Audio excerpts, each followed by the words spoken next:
Hay varios tipos de hambre, ¿no? Esos tipos de hambre hay que considerarlos, ¿verdad? Para tratar de cumplir con este principio de la alimentación saludable.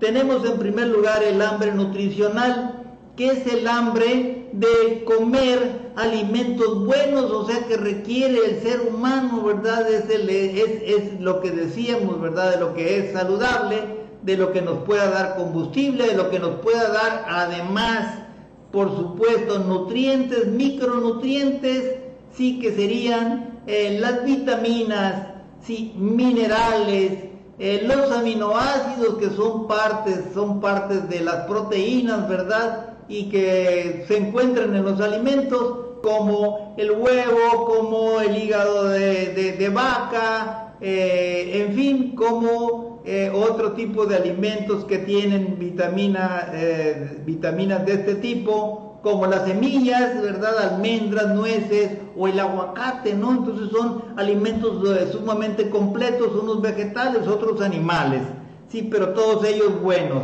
Tenemos otro tipo de hambre, sí, que sería la hidratación nutricional, que en realidad es considerar, ¿verdad? Primero la sed y luego el hambre, decimos, ¿no? ¿Por qué razón?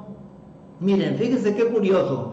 Normalmente los animales, a excepción del hombre, sí, la mayor parte de los animales se dan cuenta cuando tienen sed y también cuando tienen hambre. Y en el caso del ser humano, no podemos, por alguna razón, ¿verdad?, de genética, no podemos distinguir entre la sed y el hambre. A veces sentimos un vacío en el estómago y pensamos que es hambre, ¿sí? Y entonces le empacamos, ¿verdad?, lo que esté a nuestro alcance. Y bueno, y en realidad resulta que no era hambre, a lo mejor era sed.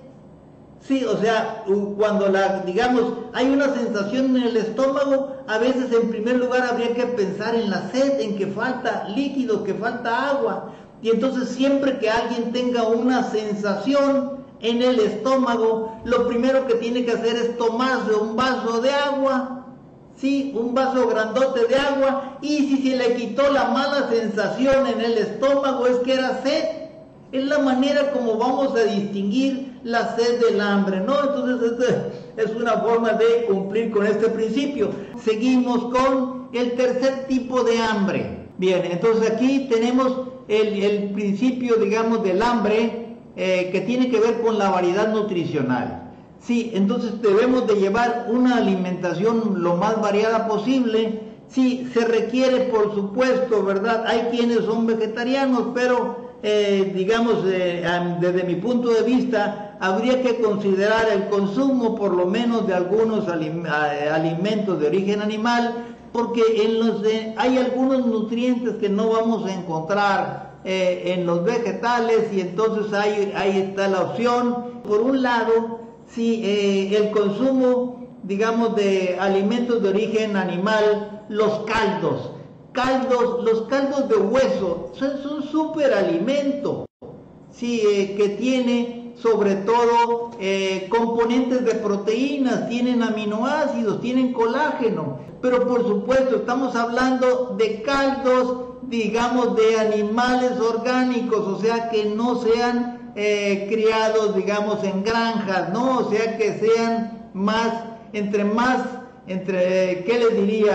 más caseros, incluso salvajes, mejor, ¿sí? O sea, por ejemplo, ¿qué químicos puede tener algún animal del monte? Seguimos con un cuarto tipo de hambre, el de la glucemia baja. Tendríamos que mantener el azúcar baja, consumir menos azúcar y más grasas saludables, ya lo habíamos mencionado, sí, y entonces ahí tendríamos que mantener nuestra hambre de manera que nuestro azúcar se mantenga abajo de 90, ¿sí?, en ayunas, digamos, por medio, ¿no? Y entonces eso va a ser la mejor condición para que funcionen de la mejor manera todos nuestros órganos. Y bueno, seguimos con un quinto tipo de hambre, que es el hambre emocional. Y entonces, ¿qué es el hambre emocional? Pues es hacer más otras cosas y comer menos comida, ¿no? Entonces, en ese sentido, quizá habría que desarrollar más otro tipo de acciones y dedicarle menos tiempo a comer. Sí, no que ahora se está recomendando hasta incluso, ¿verdad?, a niveles hospitalarios. Lamentablemente nuestra medicina se va torciendo cada vez más, recomendando hasta 6 comidas al día. No, qué barbaridad. Entonces, ¿a qué horas descansa nuestro organismo? Se les olvida que, digamos, entre más trabajo le demos al intestino, a nuestro estómago, sí, menos sangre y menos van a trabajar, menos van a funcionar de la mejor manera diferentes órganos que requieren alimentación, como es el cerebro, como es el corazón, como son los riñones, como son el hígado. Entonces, si entre más tiempo le dediquemos,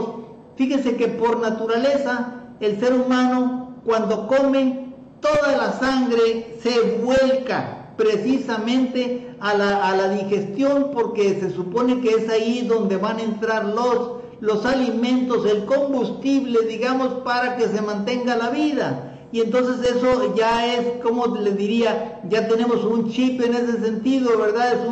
Es algo ya planificado, ¿verdad?, orgánicamente, y entonces por esa razón se descuidan. Cuando comemos demasiado, se van a descuidar todas las demás funciones y todos los demás órganos, ¿no?